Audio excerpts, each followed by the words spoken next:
하나님의 말씀은 신약성경 요한계시록 3장 1절로 6절 말씀 보겠습니다. 신약성경 401면입니다.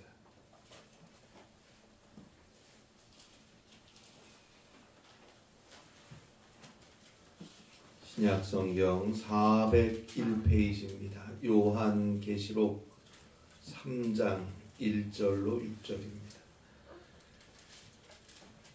신약성경 401페이지입니다. 요한계시록 3장 1절로 6절입니다.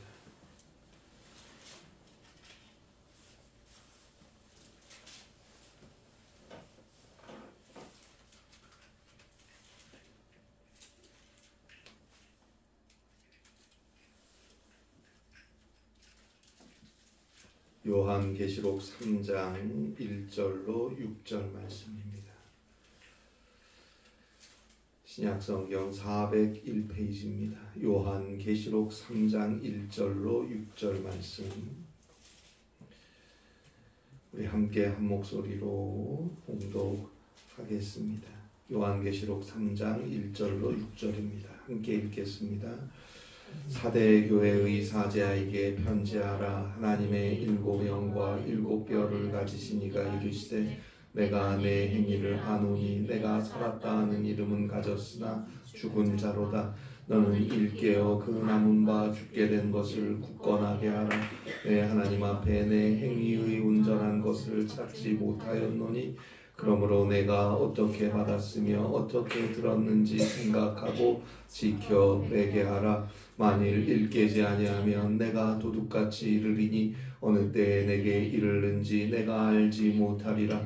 그러나 사대에 그 옷을 더럽히지 아니한 자 몇 명이 내게 있어 흰 옷을 입고 나와 함께 다니리니 그들은 합당한 자인 영고라. 이기는 자는 이와 같이 흰 옷을 입을 것이요 내가 그 이름을 생명책에서 결코 지우지 아니하고 그 이름을 내 아버지 앞과 그의 천사들 앞에서 시인하리라. 귀 있는 자는 성령이 교회들에게 하시는 말씀을 들을지어다. 아멘. 마이클 호튼 목사님이 쓴 그리스도 없는 기독교라는 책에 보면 더 많이 용서받은 자들이 더 많이 사랑한다.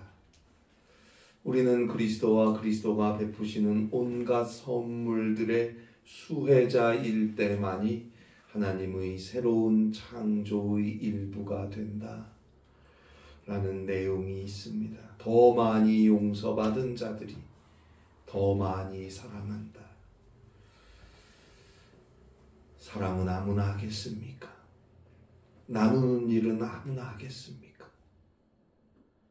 사랑은 받아본 사람이 할 수 있는 거 아닙니까? 누가복음 7장 47절에서 예수님이 하신 말씀입니다. 이러므로 내가 너에게 말하노니 그의 많은 죄가 사하여졌도다. 이는 그의 사랑함이 많음이라. 사함을 받은 일이 적은 자는 적게 사랑하느니라. 많은 죄에 대해 용서받은 자, 내가 많은 죄를 용서받고 사는 줄 아는 자, 그가 많이 사랑할 수 있습니다. 결국 우리가 얼마나 예수님의 용서하심을 많이 받았느냐, 얼마나 예수님의 용서하심을 깨닫고 알고 있느냐, 주님께서 우리를 돌보시고 함께 하심을 우리가 얼마나 느끼고 알고 있느냐, 거기에 따라서 우리가 진정으로 구원받은 그리스도인으로 주님의 사랑을 받은 자답게 감사하고 사랑하며 살 수 있는지가 결정되는 것입니다. 그러기 위해서 우리의 삶, 우리의 교회는 그리스도 안에 있는 삶이어야 하고 그리스도의 교회가 되어야 합니다. 교회에서 오직 그리스도의 이름이 높임을 받고 그리스도의 십자가의 은혜가 넘쳐나야 합니다. 우리의 죄가 주 예수 그리스도의 십자가의 보혈로 용서함을 받고 주님의 말씀을 듣고 믿음으로 살아갈 수 있어야 합니다. 그 교회, 그 그리스도께서 함께 하시는 교회가 세상을 이길 것입니다. 그리스도가 함께 하시는 교회에서만이 그리스도는 자신의 교회를 다스리십니다. 그리스도가 다스리는 교회에만 참된 승리가 있고 구원이 있는 것입니다. 그리스도가 없는 기독교가 아니고 그리스도가 없는 교회가 아닙니다. 시대를 깨우는 선지자로 불렸던 20세기 미국이 나온 에이든 토저 목사가 쓴 예배인가 쇼인가라는 책을 통해서 에이든 토저 목사님은 예배 강단에서 쇼를 중단하라 경고하고 있습니다. 사이비 예배를 중단하라. 껍데기 예배는 가라. 강하게 호소하고 있습니다. 오늘날 현대교회는 쾌활하고 활기 넘치고 자신감에 차 있기는 하지만 그리스도의 십자가와 관계없는 자칭 그리스도인들로 가득 채워져 있다. 그렇게 말했습니다. 자칭 그리스도인들로 가득 채워져 있다. 스스로 그리스도인들이라고 하기는 하는데 그리스도의 십자가와 별로 상관이 없다면 도대체 그 믿음, 그 신앙에 무슨 능력이 있겠습니까? 토저 목사는 책에서 계속 이렇게 말합니다. 설교자들이 교인 수를 조금이라도 늘리기 위해 천박한 예화를 들고 농담하고 웃기고 즐겁게 해주려고 애쓴다. 재미의 우상을 버리고 하나님께로 돌아오라. 헐리우드에서 예배 형식을 배우려 들지 말고 성경에서 예배의 본질을 배우라. 그렇게 부르짖고 있습니다. 오늘 21세기 현대교회는 어떤 것 같습니까? 참된 회개와 그리스도의 십자가의 용서하심, 주의 복음이 성령으로 역사하는 살아있는 교회입니까? 주의 사랑이 흘러나가는 교회입니까? 아니면 그저 그럴듯한 종교쇼를 하는 교회입니까? 하나님을 만나는 교회입니까? 그저 사람들이 끼리끼리 모이는 친목단체입니까? 우리는 교회에서 오직 하나님을 추구하고 오직 그리스도를 바라보고 있습니까? 아니면 교회에 와서도 그저 사람 쳐다보고 세상만 바라보고 있습니까? 오늘 성경에 사대교회가 등장합니다. 그런데 그 사대교회를 향해서 너는 죽은 자다. 사망 선고를 내립니다. 그 사망 선고를 내리는 분은 바로 부활하신 예수 그리스도입니다. 오늘 성경 요한계시록 3장 1절입니다. 사대 교회의 사자에게 편지하라. 하나님의 7 영과 7 뼈를 가지신 이가 이르시되 내가 너의 행위를 아노니 너가 살았다 하는 이름을 가졌으나 죽은 자로다. 하나님의 7 영과 7 뼈를 가지시니, 여기에 대한 자세한 설명은 지금 드리지 않겠습니다. 이 하나님의 7 영과 7 뼈를 가지신 이는 곧 부활하신 예수 그리스도를 의미하는 것입니다.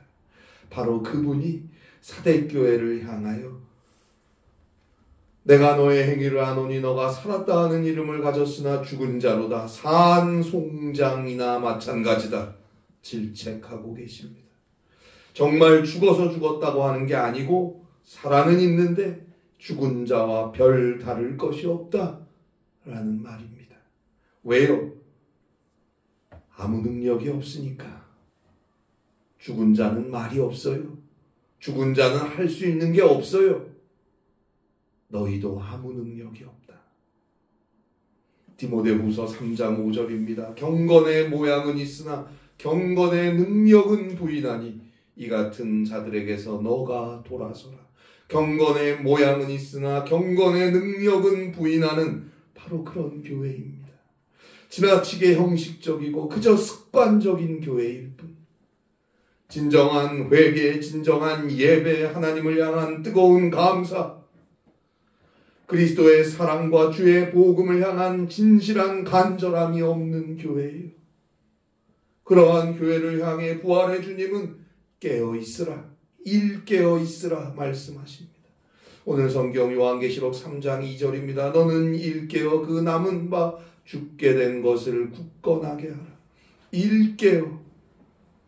우리 그리스도인들은 항상 깨어 있어야 합니다. 어느덧 습관처럼 그저 습관화되어 버린 예배생활, 형식적이 되어버린 기도생활, 신앙생활로부터 깨어나야 합니다. 신앙적 나태함과 무기력, 거기에서 일어나서 끊임없이 경계해야 합니다. 로마서 13장 11절입니다.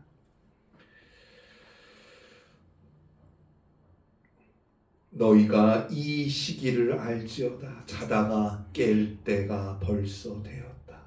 자다가 깰 때가 벌써 되었다. 언제까지 잘 겁니까? 깰 때가 되었다.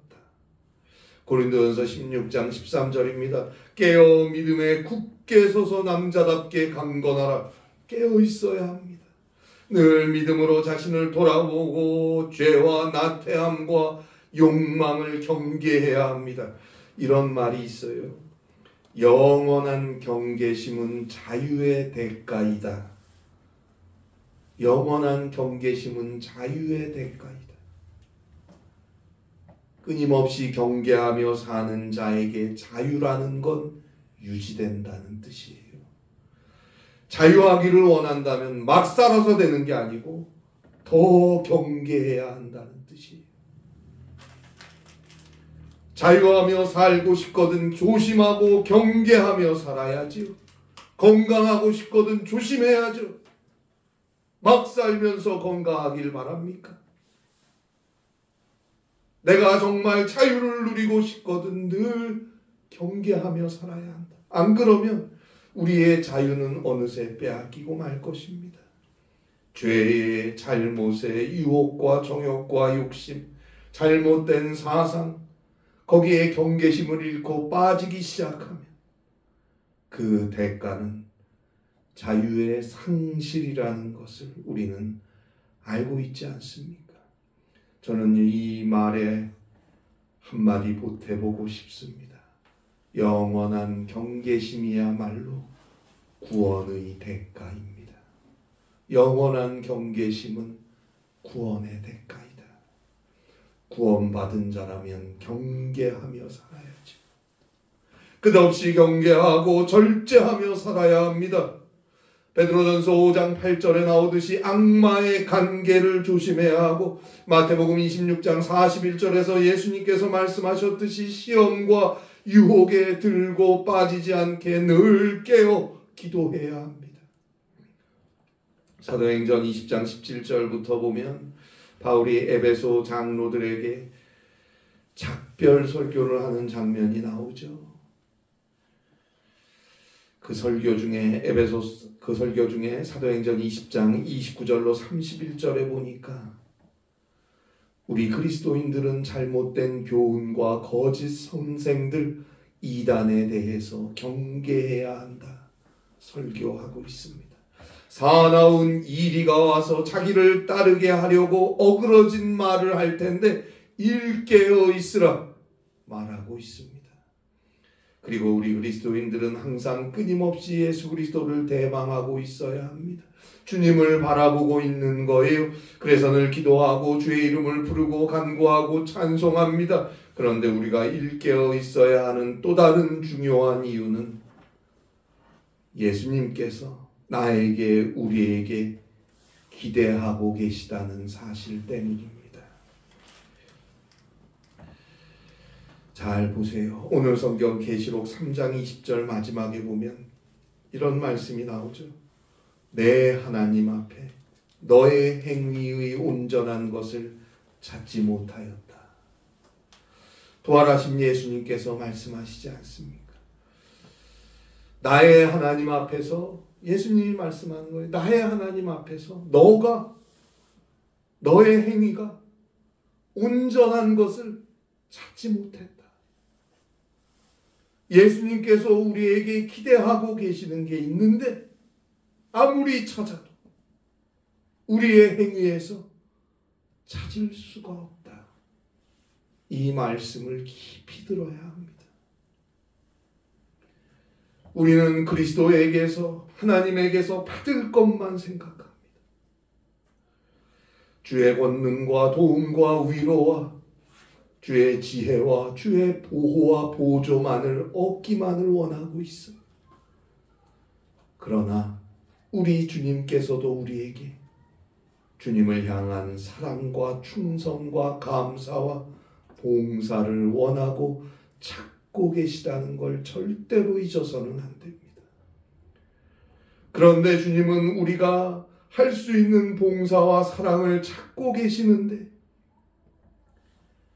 그걸 하고 안 하고의 마지막 선택은 우리에게 맡기셨어요.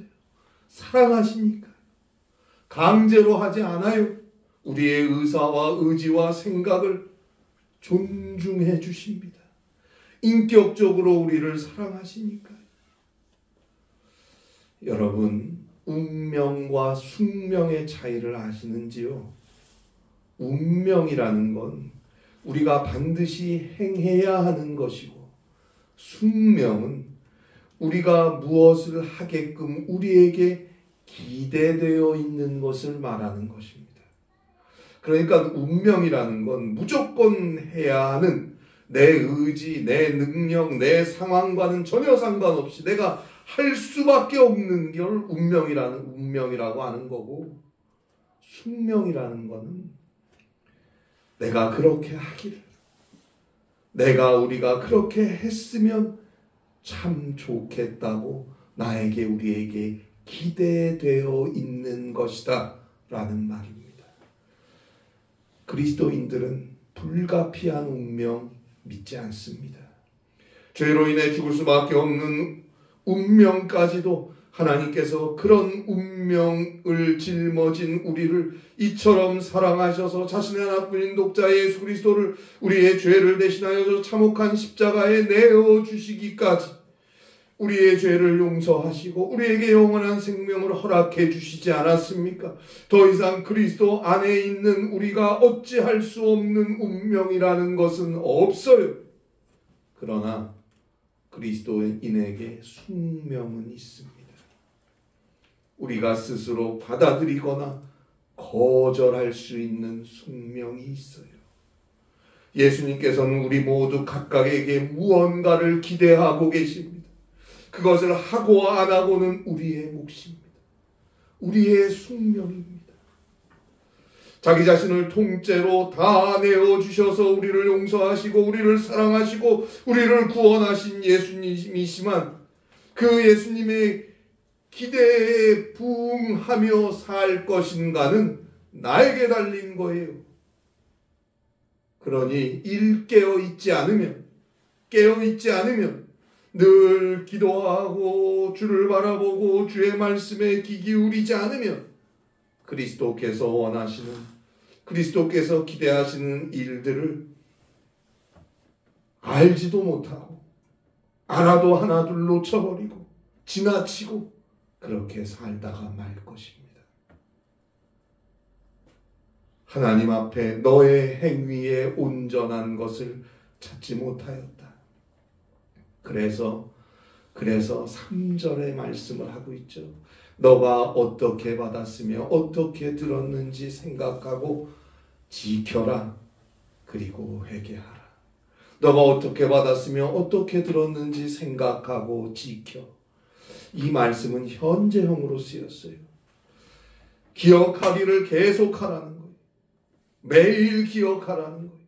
그리고 결코 잊어버리게 내버려 두지 말라는 거예요. 왜 자꾸 잊어버립니까? 왜 자꾸 잊어버리게 내버려 두고 삽니까? 계속 기억하라. 매일 기억하라. 결코 잊어버리지 않도록 붙잡아라. 부활하신 주님께서 습관적이고 형식적이고 그렇게 신앙에 젖어버린 사대교회 교인들에게 너희들이 어떤 열정과 감격으로 처음 주의 복음을 들었는지를 기억하라고 말씀하시는 거예요. 우리는 일상을 살면서 가끔씩 무뎌질 때가 있어요. 그런데 그 무뎌졌던 기억을 다시금 날카롭게 하는 것들이 있어요. 가령 사랑하는 이의 무덤을 찾았을 때, 여러 해가 이미 지나서 일상에서 무뎌졌었던 슬픔들이 다시금 우리를 아프게 하지 않습니까? 또 우리가 좋은 일이건 나쁜 일이건 어떤 큰 경험을 했었던 그 장소로 우리가 되돌아가며 그 장소를 다시 보게 될 때, 그때 그 일이, 그리고 그 일에 대한 다른 감정들이 되살아나지 않습니까? 그리스도인들은 언제나 되풀이하여 십자가 앞에 서야 합니다. 그리스도의 십자가 앞에 서야 돼요. 히브리 3장 1절 말씀대로 예수를 깊이 생각하고, 히브리 12장 2절 말씀대로 믿음의 주여 또 온전하게 하신 이인 예수를 바라보며, 골로새서 3장 2절 말씀대로 하나님의 우편에 계신 예수님을 생각하고 바라보며 살아야 돼요. 주 예수 그리스도의 십자가 앞에 날마다 서야 됩니다. 날마다.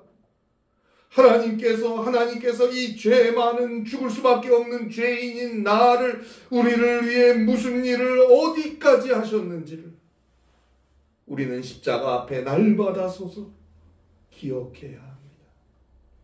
그래서 그 그리스도의 십자가에 자신의 죄와 허물을 날마다 못 박아버리며 살아야 합니다. 갈라디아서 2장 20절입니다. 내가 그리스도와 함께 십자가에 못 박혔나니. 갈라디아서 5장 24절입니다. 그리스도 예수의 사람들은 육체와 함께 그 정과 욕심을 십자가에 못 박았느니라. 날마다 주의 십자가 앞에 서세요. 그리고 기억하세요. 그리고 바라보세요. 그러면 회개해야죠. 어떻게 회개 안 합니까? 오늘 성경 요한계시록 3장 3절입니다. 그러므로 너가 어떻게 받았으며 어떻게 들었는지 생각하고 지켜 회개하라. 회개하라.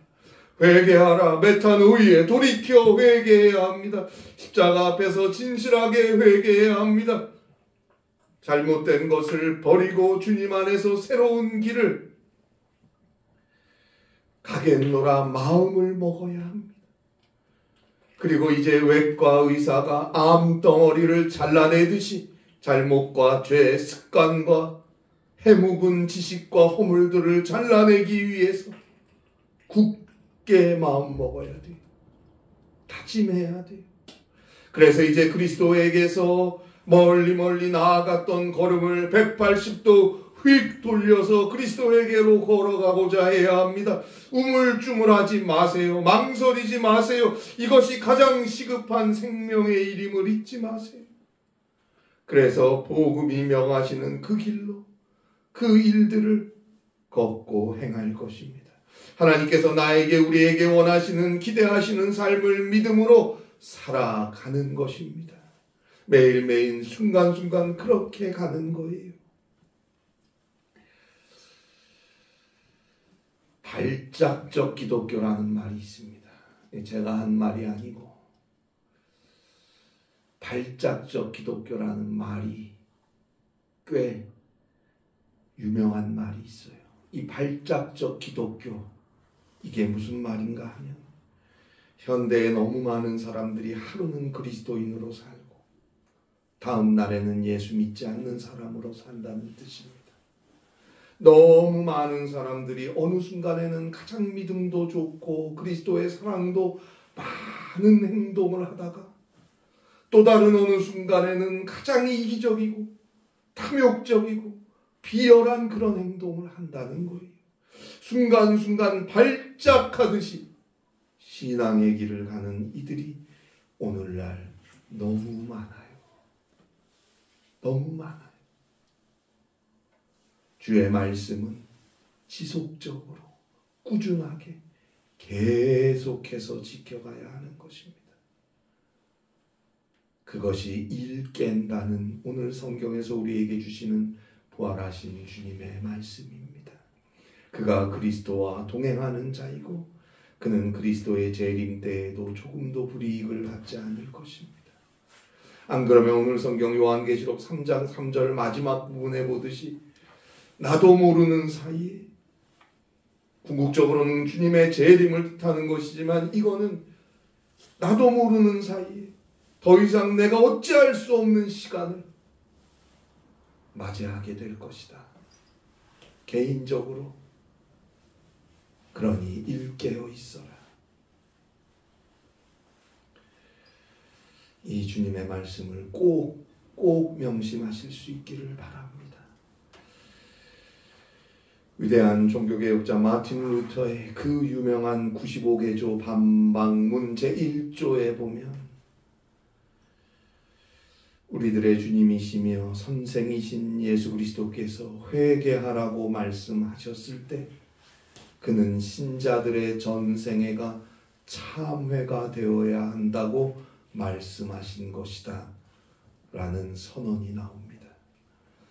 예수님께서 마태복음 4장 17절에서 회개하라 천국이 가까웠느니라 말씀하셨는데 그 의미는 예수님은 예수를 믿는 성도들이 그들의 전생애에 걸쳐서 계속 참회하기를 원하신다 라는 뜻이라는 말입니다. 그래요. 늘 깨어 기도하고 늘 깨어 회개하고 늘 그리스도의 십자가 앞에 자기 자신을 세우고 늘 믿음으로 주의 명령하심을 따라가는 삶, 거기에 자유가 있고 승리가 있는 것입니다. 그를 오늘 성경 요한계시록 3장 5절에서 이기는 자라고 부활하신 주님께서 불러주십니다. 형식적인 교회, 습관적인 예배, 습관적인 신앙생활, 산송장 같은 사대교회였지만 그 교회 안에서도 이처럼 믿음을 지키는 자가 소수 있었다. 몇 명 남아 있었다. 옷을 더럽히지 아니한 몇 명이 있다. 4절에서 주님이 말씀하고 계십니다. 사랑의 하나님은 언제나 많은 악한 자들보다는 소수의 적은 선한 자를 찾으십니다. 창세기 18장 25절에 보면 아브라함이 소돔을 위하여 하나님께 기도하고 간구할 때 이렇게 간청하는 걸 보게 되죠. 의인을 악인과 함께 죽이심은 부당하오며, 의인을 악인과 함께 죽이심은 부당하오며. 그래요. 하나님은 끝없는 자비와 사랑을 가지시고 몇 명의 충성된 자, 소수의 믿음의 사람들을 찾으십니다. 열왕기상 14장 13절에 보니까 여로보암의 아들들 중에 오직 아비야만 살아남게 되었는데 그 이유에 대해서 그가 이스라엘 하나님 여호와를 향하여 선한 뜻을 품고 있기 때문이다 라고 기록하고 있습니다. 하나님께서는 자신에게 충성된 자들, 그들을 둘러싸고 있는 악한 무리들이 아무리 많더라도 자신에게 충성하는 그 한 명을 하나님은 결코 잃어버리지 않으십니다. 반드시 찾으십니다. 오늘은 예수님께서 우리의 죄를 용서하시고 우리를 죽음에서 구원하시기 위해서 우리를 위해 저 십자가를 대신 짊어지시기 위해서 예루살렘에 올라가신 것을 기념하는 종려주일입니다. 이스라엘의 왕으로 많은 사람들의 환호 가운데, 호산나 찬송 가운데 나귀 새끼를 타고 예루살렘에 올라가셨는데 실상은 예수님은 이제 십자가를 지러 가시는 거예요. 저 예루살렘에 올라가서 내가 십자가를 지겠노라. 그래서 가시는 거예요. 그런데 예수님이 예루살렘에 올라가셔서 처음 하신 일은 예루살렘 성전들에서 장사하는 사람들을 쫓아내고 그 장사하는 상들을 뒤집어 엎으시는 일이었어요. 마태복음 21장 13절입니다. 내 집은 기도하는 집이라 일컬음을 받으리라 하였거늘 너희는 강도의 소굴을 만드는도다. 내 집은 하나님 앞에 기도하는 집인데 너희는 내 집을 강도의 소굴로 만드는구나. 호통을 치시고 모조리 다 쫓아내셨습니다. 오늘 우리의 교회, 이 땅의 교회, 우리의 신앙의 모습을 향해 주님이 무슨 말씀을 하실까요? 사대교회를 향한 부활하신 주님의 음성을, 예루살렘 성전을 뒤집고 청소하셨던 예수님의 호통을 우리는 겸손하게 떨리는 마음으로 듣고 회개해야 합니다.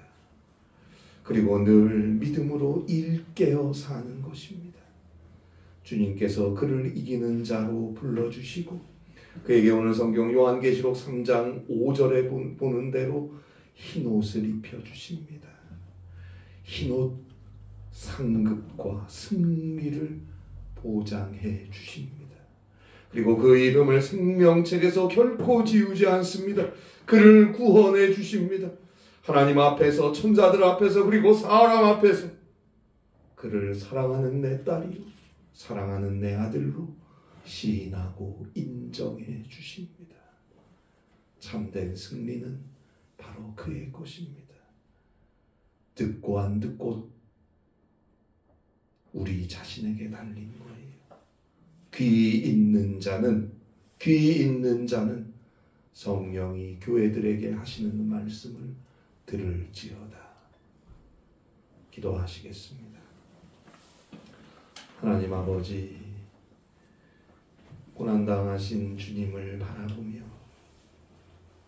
우리를 향한 그 크신 주의 사랑을 깨닫게 하시고 그 하나님의 은혜 가운데 정신 차리고 회개하고 믿음으로 설 수 있도록 우리를 붙잡아 주시옵소서.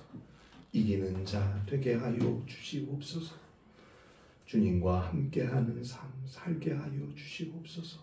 우리의 귀가 열려서 듣게 하시고 마음이 열려서 깨닫게 하시고 성령의 은혜 안에서 믿음으로 주와 함께 승리의 길을 갈 수 있는 우리 귀한 성도님들과 주의 교회가 되게 하여 주시옵소서. 예수님의 이름으로 기도합니다. 아멘.